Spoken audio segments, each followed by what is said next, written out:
muito bem-vindos ao programa Viva a Vida dessa semana. Hoje vamos conversar com duas super mulheres. A primeira delas é a Elaine Baruel, ela é gerente de RH atualmente da Parker Hannifin.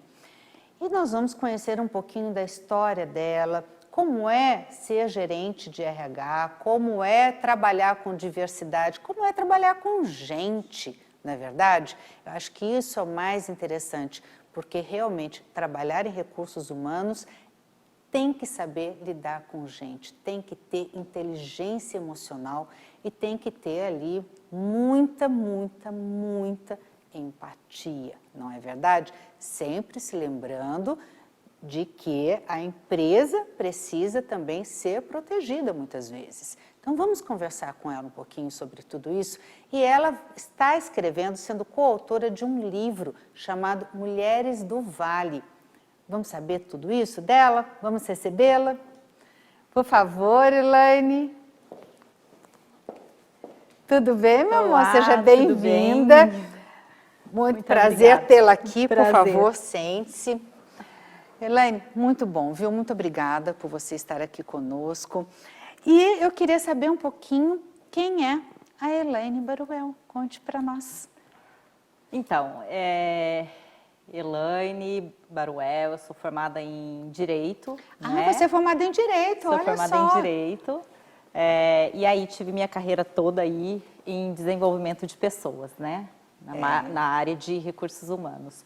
Sou mãe de dois bebês, né? Duas joias preciosas. Tenho Mariana, com 9 anos, e tenho o Rafael, com 1 ano e 8 meses. Gente, como é que é conciliar essa vida, né, de executiva e de RH e tudo mais com a maternidade, né, a vida em família, na verdade? Como é que você consegue tudo isso? É bastante difícil, mas tudo com um bom planejamento a gente consegue, né? Então, desde a primeira maternidade, né, há 9 anos atrás, quando tive a Mariana, e agora com a maternidade do Rafael, a gente vai aprendendo. Cada dia a gente vai aprendendo um pouquinho mais, né? Então, na primeira maternidade aprendi algumas coisas, na segunda aprendi um pouquinho mais. A gente precisa planejar. Planejar o seu dia, planejar o que você precisa fazer, planejar os afazeres, tanto os afazeres de casa, de mãe, de esposa, né?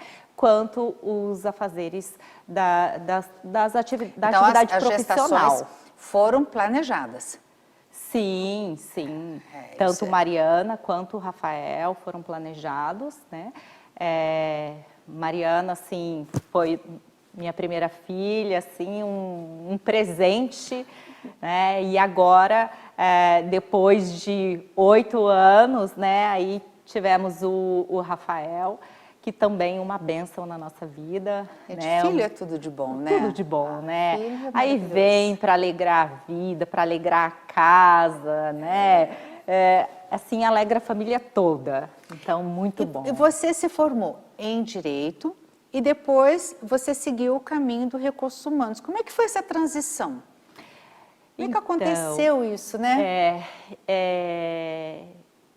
Eu comecei a minha carreira, né, na Nestlé, em Caçapava, na fábrica de chocolates.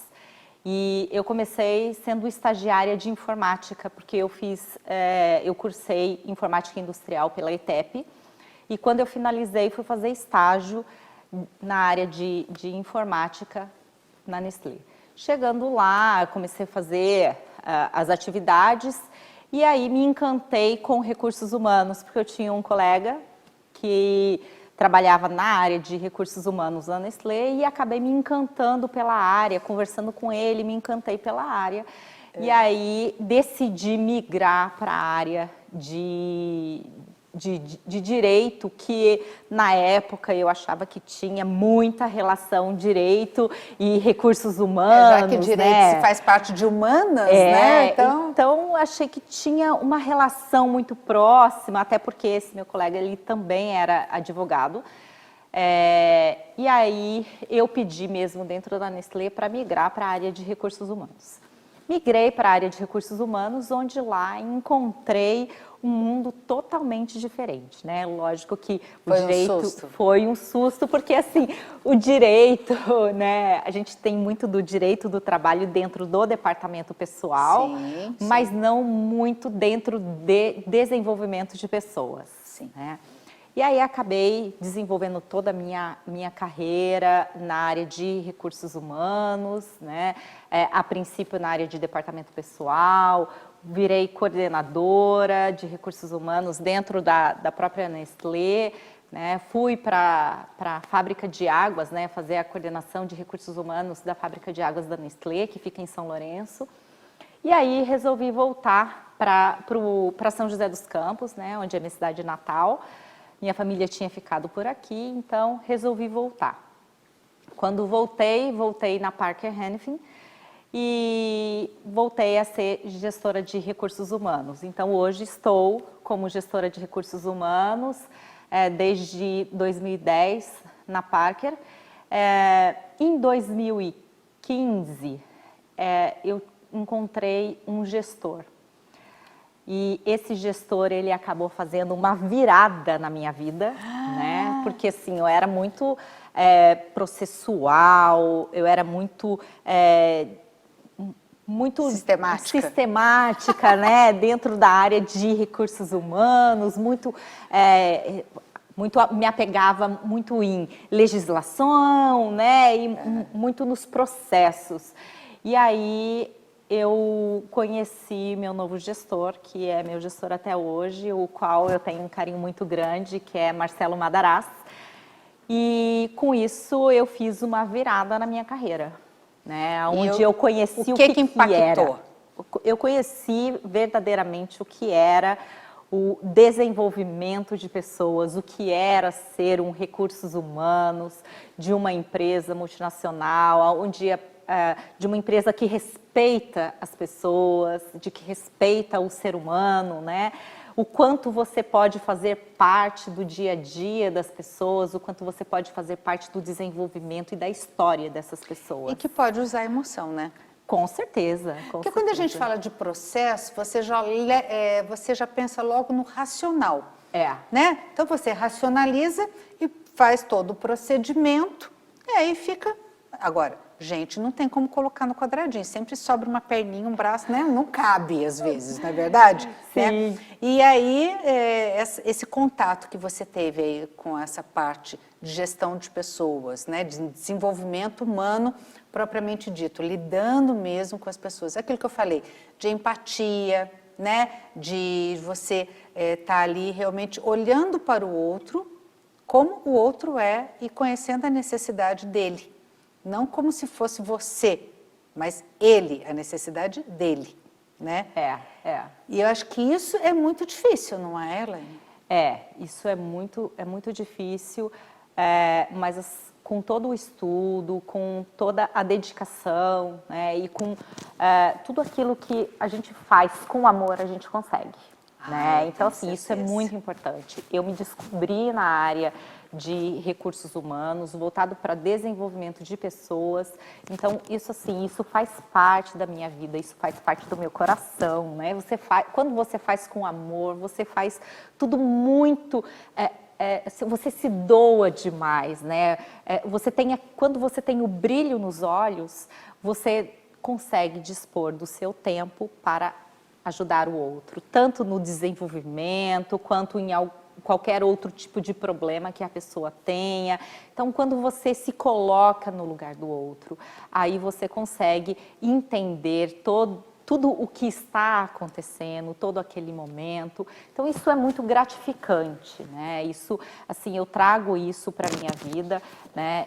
E eu também aprendo bastante com isso. Então, a cada conversa, a cada pessoa que você fala, a cada dia, né, você vai aprendendo. Né? Porque sempre é troca, não é verdade? Sempre existe troca. Agora, falando em tempo, como é que você faz a administração do tempo? Entre a sua família, os seus filhos, a maternidade, o casamento, né? A família e a vida como gestora, como uma executiva, e que demanda muito, né? Demanda muita energia também, né? Demanda bastante, mas é o que eu falei, quando você faz com amor, nada é difícil, né? Nada é difícil, você consegue dar um jeitinho para tudo. Para tudo você consegue se planejar, e você consegue dedicar o seu tempo para o filho, para o marido, para casa, para a sua vida profissional. Basta você fazer com amor, né? Se você tiver aquilo que você faz assim de coração, você vai encontrar tempo para tudo. Então, lógico que você tendo uma vida profissional e também ser mãe, ser esposa, né? Isso requer um tempo, mas se você tem com os seus filhos um tempo de qualidade, isso é o que basta, né? Não adianta você estar ali todo dia e não ter a qualidade. Então eu prezo muito pela qualidade. O final de semana são dos meus filhos, né? Então final de semana com os filhos, aí eu me dou para eles. Durante a semana a gente vai dividindo entre a parte profissional, né, o trabalho e as tarefas de mãe, né, e de esposa. Porque filho pequeno realmente demanda bastante, né? É a tarefa, tudo que eles exigem. Eu já não tenho filho pequeno faz tempo, né? Mas eu me lembro muito bem como é que era, viu? Você implantou algum programa específico de diversidade como gerente de RH? Sim, dentro da Parker, eu implementei há 3 anos um programa de menores aprendizes voltado para PCDs. E com isso a gente aprende demais. Assim, a cada dia você tenha uma experiência nova, você consegue enxergar novas oportunidades e consegue ver a vida de uma outra forma, né? Isso lindo. Às vezes a gente fala as coisas, às vezes a gente reclama, né? Isso é natural do ser humano, mas às vezes a gente fala ou a gente reclama de alguma coisa, mas a gente não tem a noção do que é ser um PCD. PCD, para as pessoas entenderem o que é. PCD são portadores de necessidades especiais. Certo, eu sei, mas o telespectador às vezes não consegue entender, né? Não tem a noção exata. Mas eles ensinam muito mesmo pra gente, não? Ensinam. Até a gente valorizar o que a gente tem, né, então, Elaine? Até você valorizar que você tem uma mão, né? Que você é uma pessoa... perfeito, você né? É perfeito e que o outro faz tão bem quanto você, se não melhor, com todas essas dificuldades. Todas as limitações. Todas as limitações. Elaine, agora para a gente encerrar nosso papo, que passa muito rápido, né? Você é coautora do livro Mulheres do Vale. Dá uma pincelada para a gente na sua história, que vai estar lá no livro. Olha, foi uma surpresa, uma grata surpresa, né? O convite para ser coautora deste livro e contar a minha história, né, a minha vida profissional nesse livro. Então, assim, desde quando a Elaine começou na sua carreira profissional, né, até este momento como gestora de recursos humanos, então vocês vão poder experimentar um pouquinho, né, e ler um pouquinho sobre a história, né, o dia a dia e o como foi, todos esses momentos, né, porque tem momentos de felicidades e tem momentos de luta também. Sim, e agora vocês já perceberam por um pouquinho que vocês viram aqui a Elaine conversar, a mulher inspiradora que ela é. Elaine, muito obrigada, viu, pela sua presença aqui no programa Viva a Vida. E muito sucesso, mais sucesso ainda, e que você aprenda muito para compartilhar e dividir conosco. Muito obrigada. A gente já retorna, não sai daí.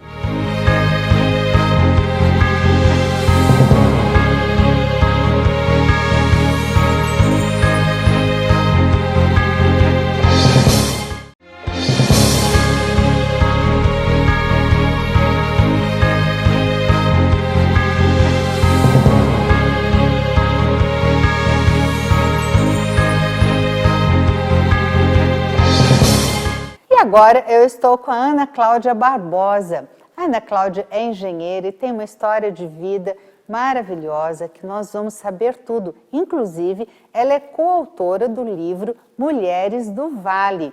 Vamos recebê-la? Ô, Ana Cláudia, que delícia ter você aqui, esse sorrisão. Sente-se, por favor. Muito obrigada. Ana Cláudia, a primeira pergunta que eu faço aqui para os meus convidados, normalmente, é: quem é você?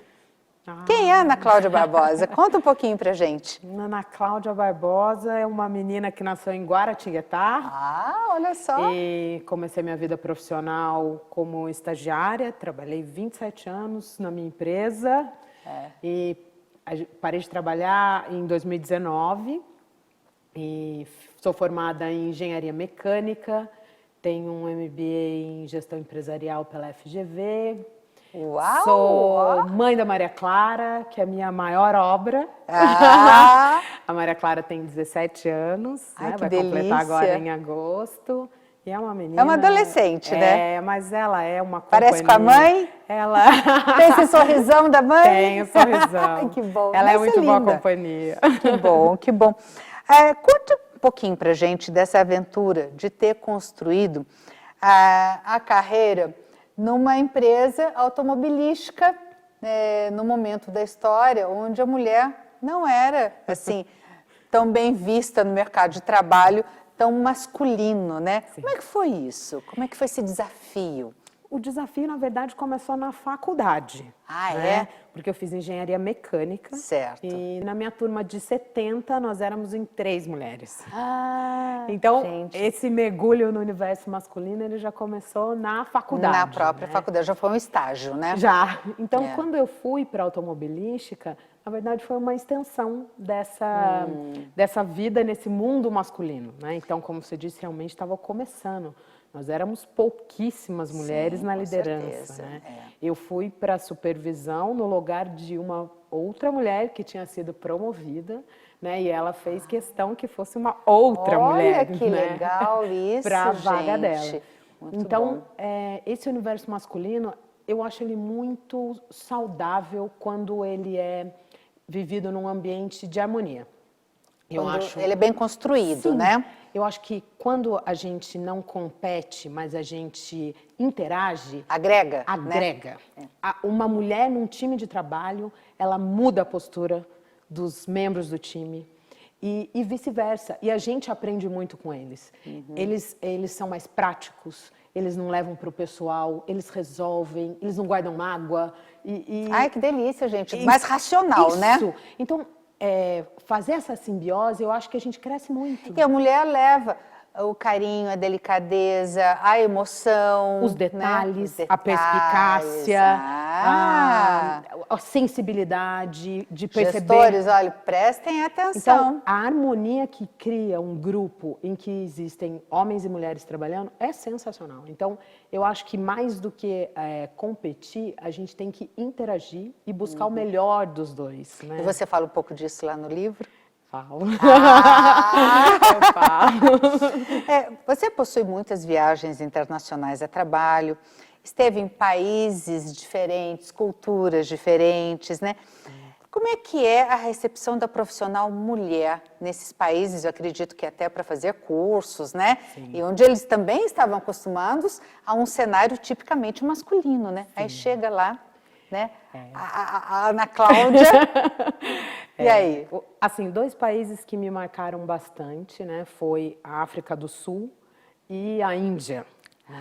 Na África do Sul, porque pela primeira vez no quarto do hotel a gente tinha um aviso sobre a incidência de estupros. Nossa Senhora. Na Meu região. Deus. Então, aquilo realmente me chamou a atenção, né?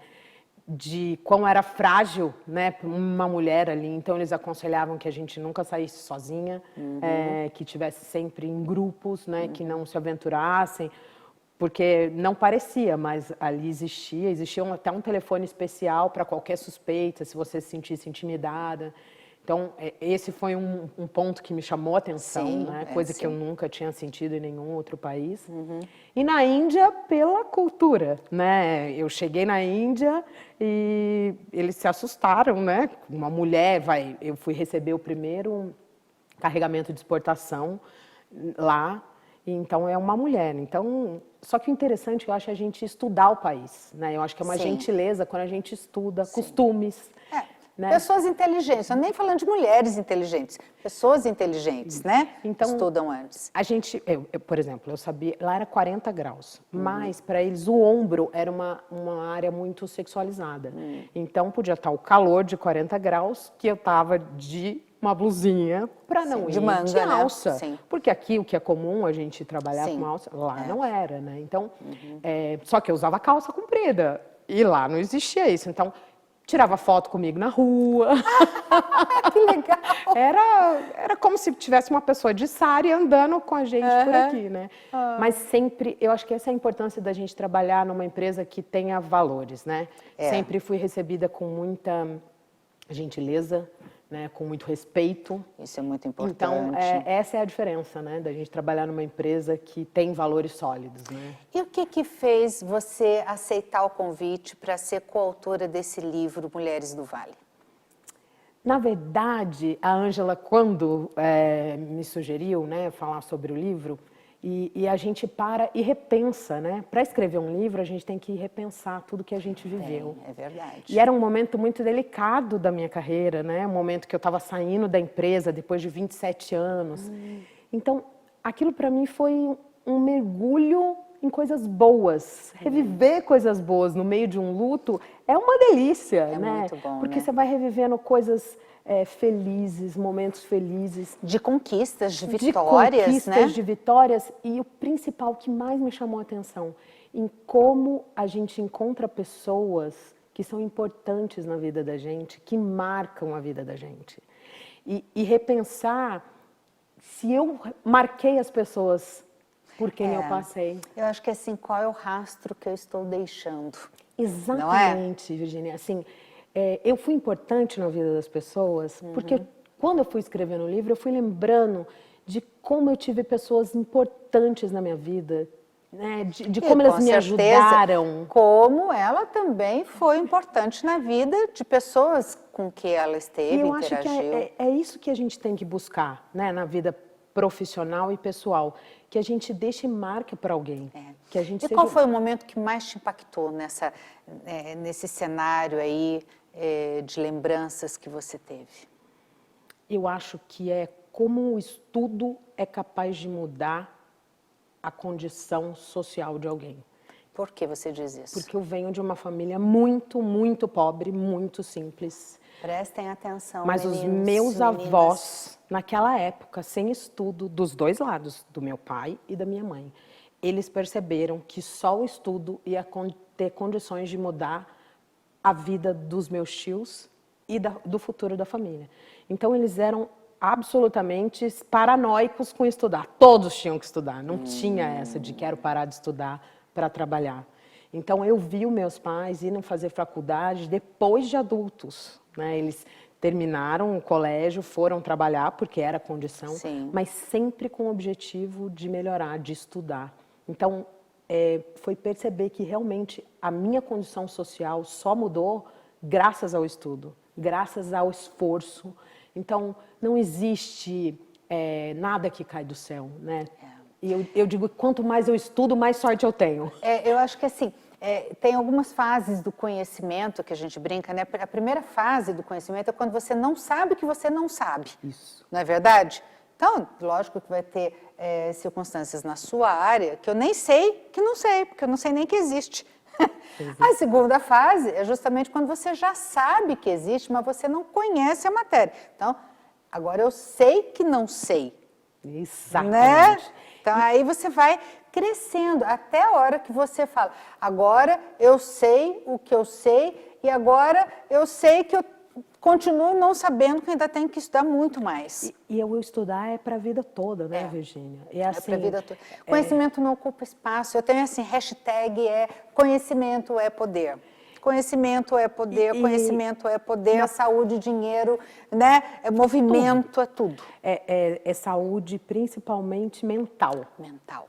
Né? É saúde mental, a gente poder... Agora na pandemia eu me dediquei a estudar, aproveitei esse ano sabático aí, né? Para estudar. E eu fui estudar de tudo. Fui aprender a fazer arranjo de mesa, decoração, pandeiro. Gente, que delícia! Tudo que eu nunca tive tempo de aprender, né? E coisas da minha área também, né? Sim, lógico, né? Fui lógico. aprender o Power BI, fui aprender coisas. Aham. Porque eu acho que enquanto a gente está aprendendo, a gente não para de crescer. É verdade. E o exemplo que isso arrasta para os nossos filhos foi o exemplo que eu enxerguei dos meus pais, dos meus tios. Quantos filhos você tem? Só a Clara. Só a Clara. Muito bom. Eu vou pedir um favor para você, Ana Cláudia, que você olhe naquela câmera ali como se você estivesse falando com alguém da idade da Clara, sabe? O que é que você pode deixar de mensagem para quem está nos assistindo, para realmente motivar, inspirar, como é o desejo de todas as mulheres que escrevem esse livro. Mas qual é o seu? Nunca duvidar que você pode sonhar e conseguir aquilo que você sonha. Nunca. Eu tinha uma condição social que não me permitiria viver o que eu vivo hoje, mas através do estudo e de muito, muito trabalho, eu consegui todos os meus sonhos, vivi o que eu imaginava. Então, não duvide de você, acredite no seu potencial, mesmo quando alguém não acredita. O importante é que a gente acredite, é que a gente estude, é que a gente se prepare para que quando chegar o momento disso acontecer, a gente esteja preparada e pronta para viver o sonho da vida da gente. Maravilhoso. Muito obrigada, meu Obrigada amor. a você, Virginia. Muito obrigada mesmo. Obrigada. E agora a gente vai para um pequeno intervalo e no próximo bloco nós vamos falar um pouquinho sobre o direito de família. Não sai daí, vamos saber o que é guarda compartilhada, guarda alternada. Ó, tudo isso aí nós vamos conversar hoje, hein? Fica aí que a gente já volta.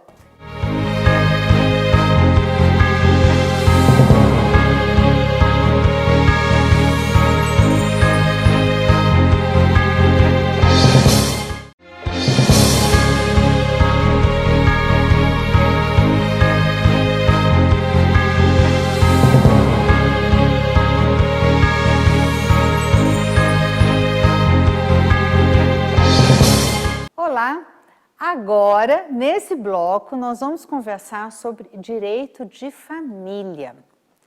Eu estou aqui com a Elaine Baruel, ela está aqui nos ajudando, porque nós temos perguntas de internautas, de telespectadores sobre esse assunto, e a Elaine vai representá-los aqui, né, Elaine? Obrigada, viu?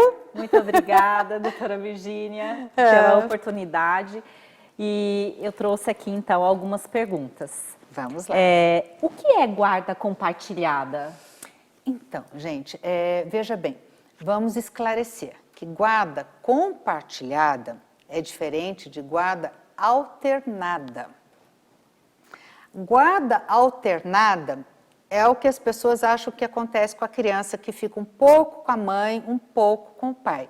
Isso é guarda alternada. Então, alterna a guarda da criança. Mora um pouco com a mãe, mora um pouco com o pai, certo? A guarda compartilhada não quer dizer isso. A guarda compartilhada quer dizer que a criança vai morar com ou com o pai, ou com a mãe. Mas esse guardião, ele terá, digamos assim, a posse da criança. Mas todas as decisões sobre a vida dessa criança, qual escola vai estudar, se pode viajar, se não pode viajar, coisas realmente importantes para a vida da criança, é lógico. Tem que ser compartilhado com o outro pai ou mãe. Entendeu? Então, o que compartilha não é a criança, são as decisões sobre a criança. Aí, nesse caso da guarda compartilhada, quem é que paga a pensão? O que não tem a posse da criança. Então, por exemplo, a criança está na posse da mãe. Normalmente a criança fica com a mãe. É difícil quando fica com o pai, existem casos, mas é raro, não é a regra. A regra é que normalmente fica com a mãe, então nós vamos utilizar a regra como exemplo. A criança ou as crianças estão na posse da mãe. O pai vai ter direito de visitas, como se fosse guarda unilateral, como se fosse aquela guarda antiga lá. o pai vai ter direito de visitas, vai ser regulamentado da mesma forma. Ele não pode ir a hora que ele quiser só porque é guarda compartilhada. Não. As visitas têm que ser regulamentadas.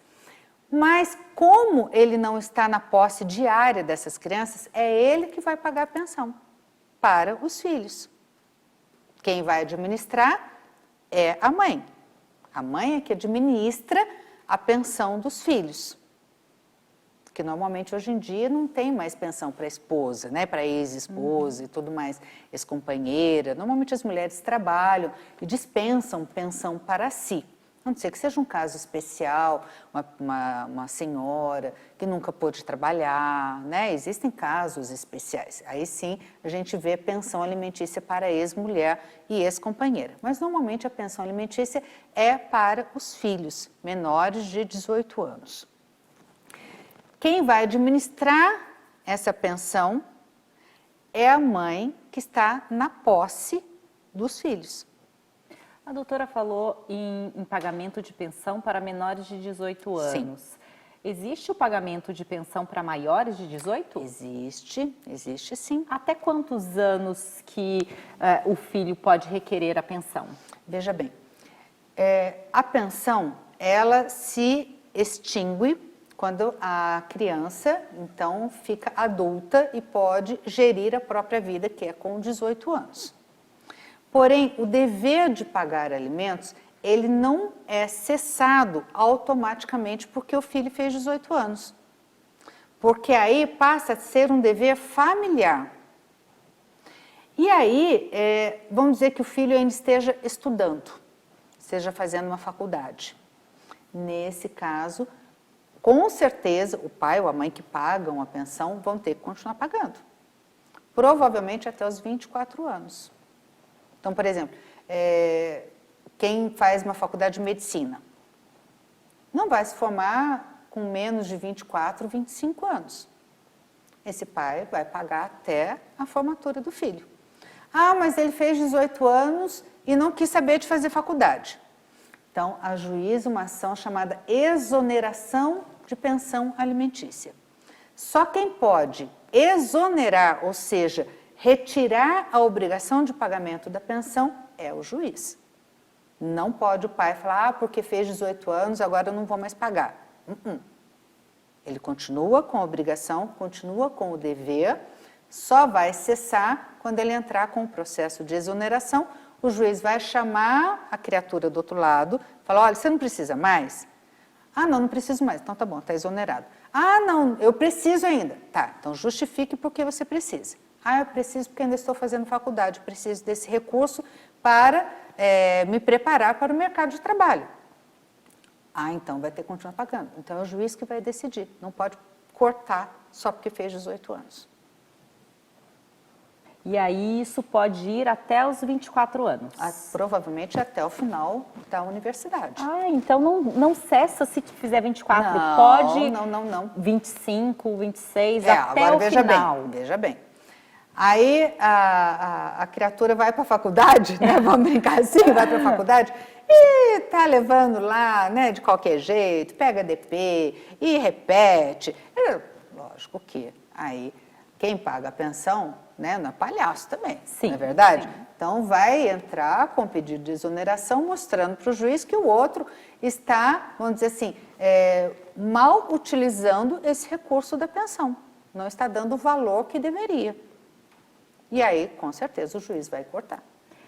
E essa pensão, ela é devida independente do tipo de guarda? Se é guarda compartilhada ou não? Se é guarda unilateral, guarda compartilhada, tudo vai do acordo que foi feito ou da decisão do juiz. Porque o valor da pensão, ele pode ser estipulado pelo juiz, numa ação de alimentos, propriamente dita, inclusive tem alimentos provisórios, entrou com a ação, provou quanto que o outro ganha, quanto que a criança precisa, o juiz já estipula, no correr, o processo ainda está correndo, o juiz já estipula que tem que começar a pagar a pensão, certo? Então, está ali. Aí, no decorrer do processo, vai provar que pode pagar mais ou que pode pagar menos, e aí vem a sentença definitiva. Então, aí o juiz arbitra o valor da pensão. Porém, as partes podem entrar em acordo. Ah, vamos fazer aqui um divórcio consensual.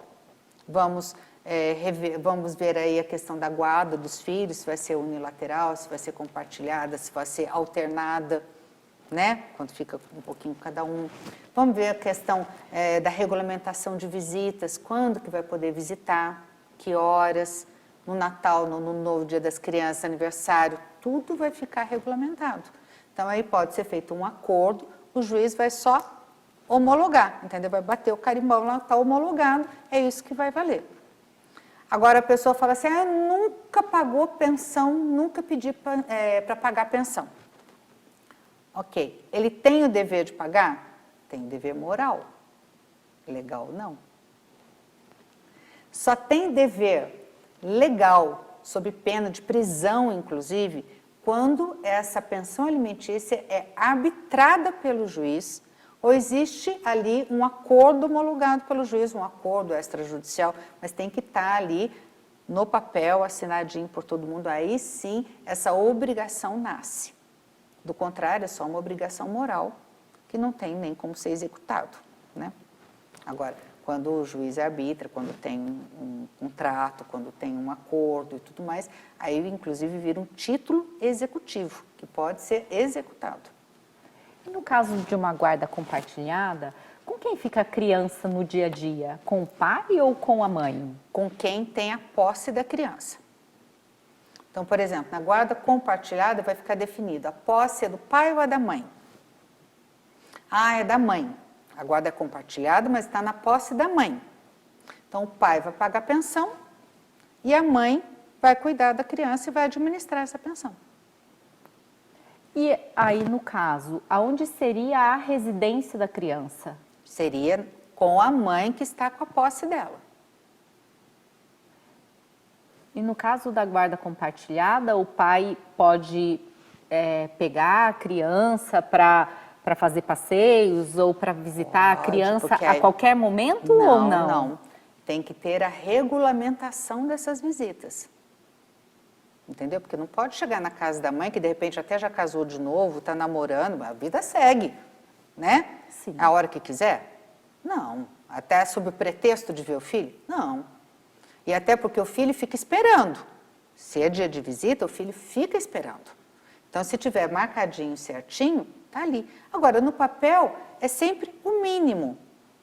Os dois, lógico que fora do papel, podem trocar o final de semana, pode ajeitar de outro jeito, pode ir durante a semana para ver, tudo vai. Mas o papel é o mínimo que tem que ser respeitado. Entendeu? Então, vamos dizer assim, a criança está comigo, eu estou na posse do filho. É guarda compartilhada, mas eu estou na posse do filho. Então, o meu ex-marido mora em outro lugar, ele vem visitar, tem uma regulamentação de visita já pré-determinada, ele vem visitar nos horários pré-determinados e dias, e ele paga a pensão e eu diminuo, mas a criança está comigo. O pai vai ver quando for o horário de visita, ou conforme a gente acertar. E como que fica quando, no caso, né, nesse caso, considerando que a posse é da mãe, como é que fica a visita do pai caso ele mora em outra cidade ou em outro estado? Como é que fica nesse caso? Ele vai ter que verificar como vai fazer essa visita. Então, de repente, não dá para visitar a cada 15 dias. Dá para visitar uma vez por mês. Nas férias apenas, quando mora até em outro país. Aí a criança vai passar as férias com o pai. Mas é importante sempre estar se esforçando para manter esse vínculo, porque senão a criança cresce e esquece, né? Tá bem, então, doutora. Fechou? Muito obrigada. Eu é que agradeço de você fazer às vezes aí dos nossos internautas e telespectadores. Se você tiver aí alguma dúvida, né, você deixe pra gente, programa Viva a Vida, Virgínia Machado, é o nosso YouTube, deixa lá a sua sugestão de pauta, a sua pergunta, que a gente vai respondendo tudo na medida do possível.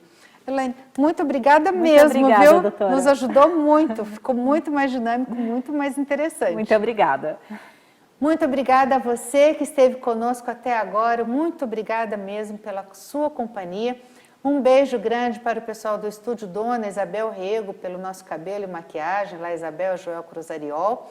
também para a Goldfinger Ótica e Joalheria, a Casa Comfort, que trabalha com produtos e tratamentos oncológicos e pós-oncológicos, né? E também para o Dr. Olavo Costa, cirurgião dentista, responsável aqui pelo nosso sorriso, especialista em próteses. Um beijo, fiquem com Deus, até semana que vem.